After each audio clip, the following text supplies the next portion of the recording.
So we asked people who've narrowly escaped death, what's your most heart-pounding story of survival against all odds? Story 1.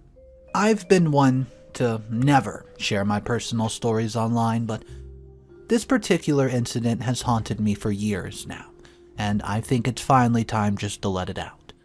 This happened when I was 23, fresh out of college and backpacking through South America with a couple of friends. We were all in search of adventure and life-changing experiences, but little did we know what was in store for us. We had just arrived in a small village nestled in the mountains of Peru, and were eager to explore the breathtaking scenery surrounding us. We've heard about an incredible waterfall nearby, and after speaking to a few locals, we found a guide who was willing to take us there. They warned us about the dangers of the trek and the slippery terrain, but we just brushed it off, confident in our hiking abilities. The hike started off beautifully, the sun shining, and the views were absolutely stunning. We were filled with excitement as we continued along the narrow path, completely unaware of the peril that waited us. As we approached the waterfall, our guide pointed out a natural bridge of rock and roots that stretched over a steep ravine. He explained that this was the only way to reach the base of the waterfall, and we need to be extremely careful while crossing it. My friends crossed the bridge one by one, with our guide leading the way. I watched as they navigated their precarious path with ease, and I felt a sense of relief wash over me. It was finally my turn to cross. I stepped onto the natural bridge, gripping the roots and rocks tightly as I began my slow and steady journey across the ravine. About halfway across, I felt a sudden shift beneath my feet. I looked down to see the root that I was holding on. It began to splinter and break away from the rock face. Panic surged through my body as I realized that I was seconds away from plummeting into the ravine below.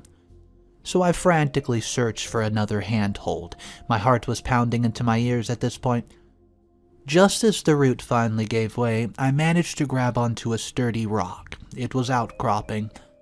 My body swung over to the abyss, and for a moment I was suspended in midair, held only by the strength of the grip on the rock. I remembered the sheer terror that gripped me as I stared down the jagged rocks and the rushing water below, knowing one slip would be the end of me. My friends and our guide quickly realized the danger I was in and rushed to help me. As they pulled me back onto the natural bridge, I felt an overwhelming sense of relief and, well, to be honest with you, gratitude that I've somehow managed to survive. I still had to finish crossing the bridge, but with their help and encouragement, I finally made it to the other side. My legs shaking absolutely uncomfortably, let me tell ya. We continued our hike to the waterfall, but the excitement and joy had been replaced by a heavy sense of vulnerability. The rest of our trip was marked by a newfound respect for the unpredictable nature of the world, and the understanding that our lives could change in an instant just like that. And the years since, well, see, I've thought about that day a lot and how close I came to losing my life. I'm grateful for the second chance I was given, and I've made it a point to never take anything for granted anymore. The experience has shaped who I am today, and serves as a constant reminder to always be aware of your surroundings. Never underestimate the power of nature. Story number 2. I've gone back and forth about sharing this story, but I think it's time to put it out into the world. The memory of that day still lingers, and an indelible mark etched into my psyche. It all began on a seemingly ordinary summer day when I decided to join some friends on a daring adventure. The 6 of us, fueled by a potent mix of adrenaline and youthful invincibility, I would imagine, decided to explore the local abandoned asylum, notorious for its dark history with eerie atmosphere.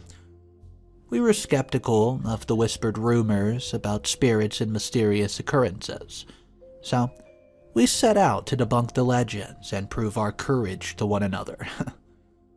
We arrived at the dilapidated building as the sun dipped below the horizon, casting an eerie shadow over the crumbling walls. Armed with flashlights and a heavy dose of bravado, we stepped inside, our laughter echoing through the empty halls. As we ventured deeper into the asylum, the oppressive atmosphere grew thick, and an implacable feeling of dread crept amongst us. We reached the heart of the asylum, the long-abandoned psychiatric ward, and split up to explore the room.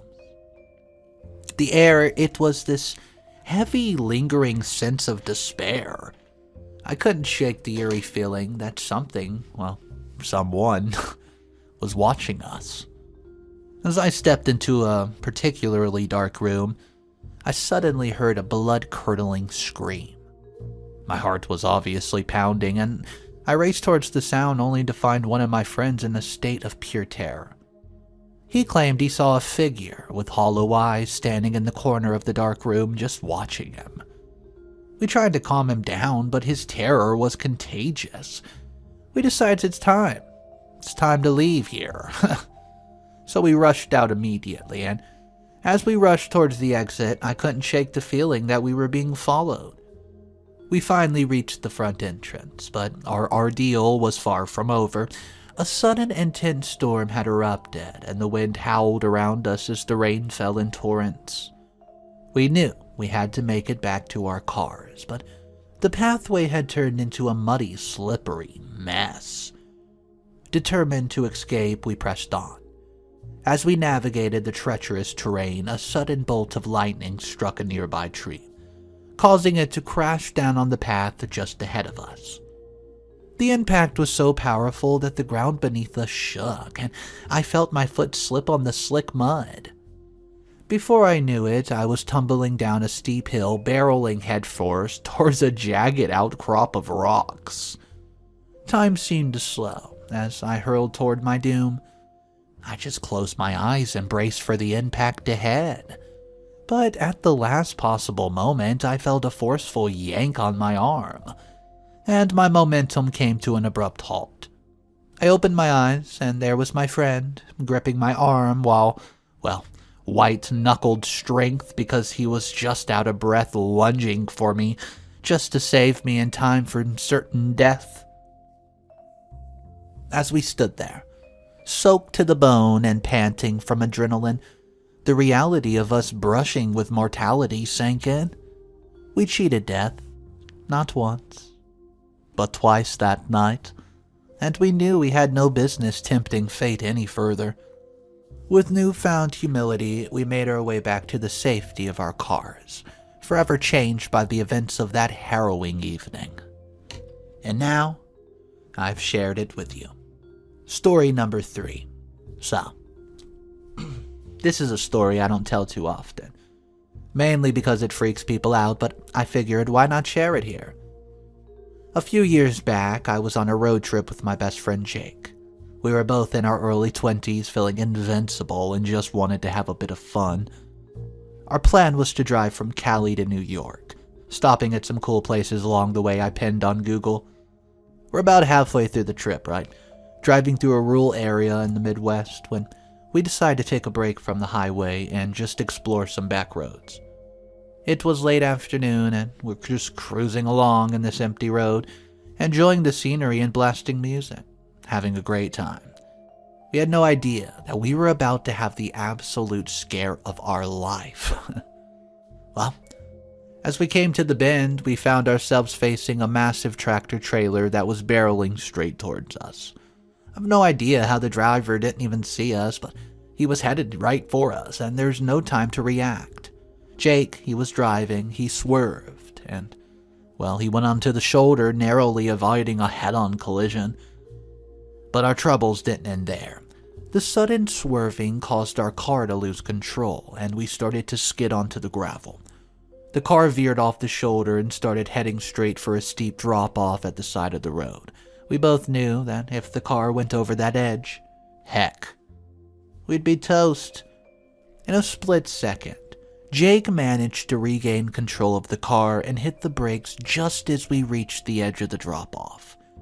Our car came to a halt, teetering on the edge, with our hearts pounding like crazy. We were both in shock, just staring at each other, trying to process what just happened. Well, after a minute or two of silence, we finally snapped out of it and realized how close we just came to dying.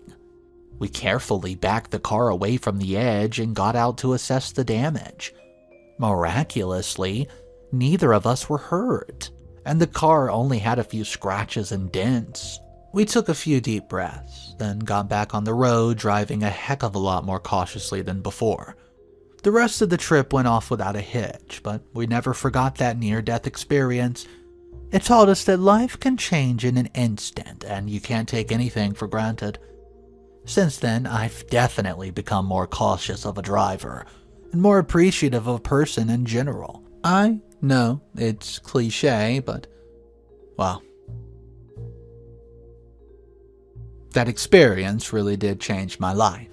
And I'm grateful every day that Jake had the presence of mind to react the way that he did, because otherwise I might not be here to tell the story. So there you have it. My brush with death on a random back road in the middle of nowhere. It's, like I said, not a story that I like to tell too often, but I hope it serves as a reminder to everyone out there, just to drive a bit carefully. Always be aware of your surroundings and look both ways.